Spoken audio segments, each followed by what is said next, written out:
This video contains Game of Thrones Season 5 spoilers. Hello everybody, hope you're having a great day. Here's Val with another video to keep your aburrimiento at bay. That's boredom in Spanish. Aburrimiento.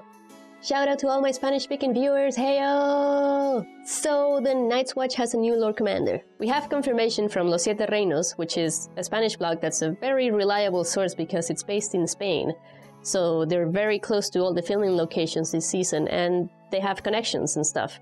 That they've been filming Castle Black scenes. And yes, our resurrected Jon Snow. Because come on, you don't get to be on the most anticipated Game of Thrones teaser poster if you're just a dead character. Right?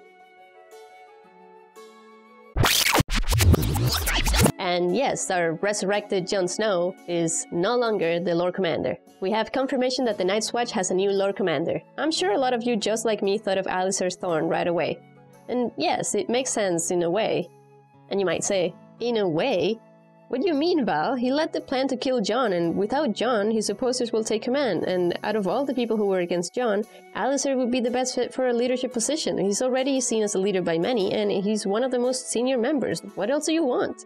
Well, while I wholeheartedly agree with you, another very popular candidate is Dolorous Edd. Now, if you originally thought Alliser Thorne was the obvious choice, you may be thinking, what? That makes no sense. Edd was on Jon's side, they wouldn't choose him. But just take a moment to think about it. In our current situation, the Lord Commander choice depends mostly on one thing. How long it takes for Jon to be resurrected. Why? Well, choosing a Lord Commander doesn't happen right away. We've seen it happen before, and if you've read the books, you probably understand it better than Show Watcher peeps. Any member of the Night's Watch may nominate themselves, or another brother, for the Lord Commander position. But for the nominees to win the election, they need to have at least 2/3 of the votes from all the brothers. If no one receives 2/3, the election is repeated on the day after. Doesn't matter how many times it takes, the choosing will happen over and over again until one candidate gets 2/3 of the votes. This is usually a very long process, so for Alliser Thorne to be the next Lord Commander and get 2/3 of the votes, he needs Jon to stay dead until he gets those votes. If Jon comes back to life before Alliser gets chosen, which is fairly likely, that may be the event that changes everyone's minds about Alliser and points them in a different direction to probably someone who was on Jon's side. If Jon is no longer the Lord Commander, then this most likely means that he was released from his vows after his death, like many of us predicted. Night gathers, and now my watch begins. It shall not end until my death. I shall live and die at my post. A Lord Commander serves as Lord Commander for life, so even if he died, if he wasn't released from his vows, once he comes back to life, he would have to continue serving as Lord Commander, which he isn't. Things tend to get a little bit weird when you mess with the circle of life. Now, some people have said that Jon may leave Edd in charge when he rides south, but unless the Night's Watch customs are just all of a sudden thrown out the window, only a black brother may nominate another brother. So again, Jon being released from his vows and not being a part of the Night's Watch anymore means that he no longer has a say in the matter. But he could suggest that someone else nominates Edd. That sounds fair. Let's think about Alliser for a bit. I'm trying to think of how he would react to Jon's resurrection. He'd probably be very confused and angry. But I don't think it would change his mind about Jon. He would still hate him with a passion. A stronger passion now, even. I hate you so much and I can't even kill you. Arrgh! So I think if Edd became Lord Commander, he would probably hate that too, but I have a feeling he wouldn't do any more stabbing. I mean, it clearly doesn't work. Another detail to debate is whether Alliser is actually gonna live after this. And yes, I know, Ollie. We're all waiting for that glorious moment when that little jerk dies. But again, I don't know, if they do die, it probably won't be at the hand of Jon. Not being a Lord Commander anymore also makes him not able to pass a sentence for treason amongst brothers. And I'm probably wrong, but I keep thinking that he just wouldn't kill them out of revenge. He wants men alive right now. And yes, he did kill Janos Slynt, but that was because he disobeyed him as a Lord Commander. But now he's not a Lord Commander anymore, and he's not even a Black Brother anymore. Maybe Edd could do it if he became Lord Commander, but I don't know, something about this just sounds weird. Just not right. And again, we need men to stay alive to help fight the White Walkers. Is it really worth killing all of those guys for a death that didn't actually happen? And I mean, it's also a very difficult situation because did they actually commit treason? Or do they get away with it because Jon was just breaking way too many Night's Watch rules and what they did to him sorta cancels it out? Here's what I'd like to happen. The wildlings started liking Jon enough to be enraged by his death at the hands of his brothers, and in their rage, they end up killing Alliser and Ollie and all the others. Yeah? Yeah, I like that. Wildling justice. Or when Jon dies, he unwillingly works into Ghost and his wild nature takes over his human nature and he just lets loose and rips their throats apart. There's a few more important things I haven't mentioned yet. The reason why Alliser Thorne and Dolorous Edd are the most popular choices right now is not only because they just make sense. It's also because we got some extra info when we found out that there would be a new Lord Commander. It's been said that this new Lord Commander is, quote, a character that's been known to us for several seasons, end quote. So that's what brings down the choices to these two.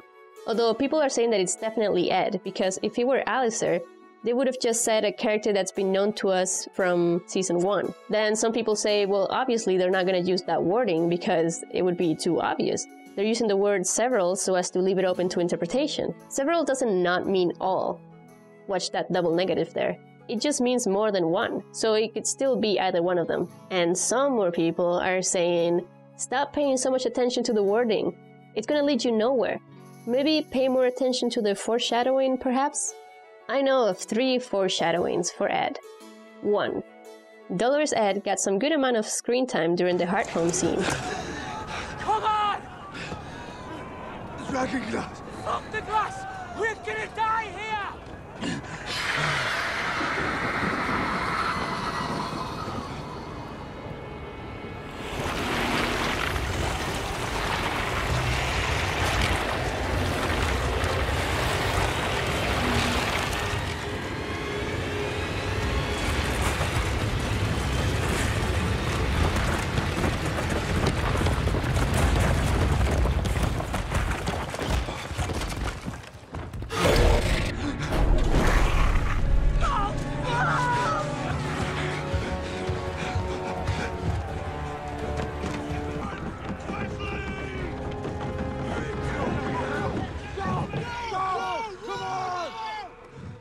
2.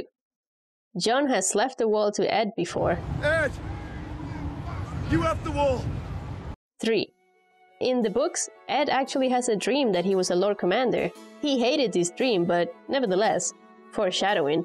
I had a frightening dream last night, my lord. Dolorous Edd confessed. You were my steward, fetching my food and cleaning up my leavings. I was Lord Commander, with never a moment's peace. Last but not least, there's always the crazy choices that some people like to have, like Davos. Yeah, I mean, why not just completely forget about my wife and son that I've been dying to come back to, just to stay here with a group of guys that apparently have not much of a future left. Okay, sorry, I turned up sarcasm way too high there. In the book, Davos has a wife and 2 sons left. I don't know if the wife has been mentioned in the show, but we do know that his son, his only son in the show, died at the Battle of Blackwater Bay. Mother! Get down! So it would make more sense in the show for him to join the Night's Watch since he has no family left, and Stannis was the only man he ever wanted to follow. Now that Stannis is dead, if he's dead, he doesn't have much else left to do, and the wall sounds like something Davos would find honorable, just like he is. But also I don't think anyone would nominate him just based on the fact that they barely know him. An awesome choice that some people have come up with, though, is Tormund Giantsbane. Yes, I've gotta admit this would be pretty awesome. It also means that the wildlings would take over the wall. The only reason I'm not too sure about this one is because I believe that the wildlings will ride south with Jon. But hey, you never know. So there you have it, guys. I gave you all I had. I hope you enjoyed it. And as always, I love the discussion in the comments, so go at it. And also, if you're looking for more Game of Thrones content, why not check out Smoke Screen by my buddy Chris. He's got a lot of good stuff, and he's also been covering Star Wars and The Walking Dead if you're that type of geek. You can click here or find the link in the description. And before I go, here's a shout out to Meows, The Depersonalization, and FameRK. Hope those are all the right pictures. Thanks for watching, and I will see you in the next one.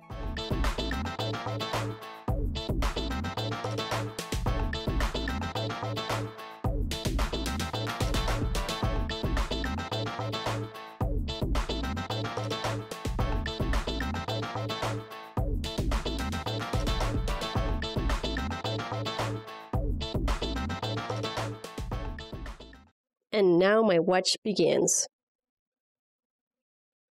Kill you!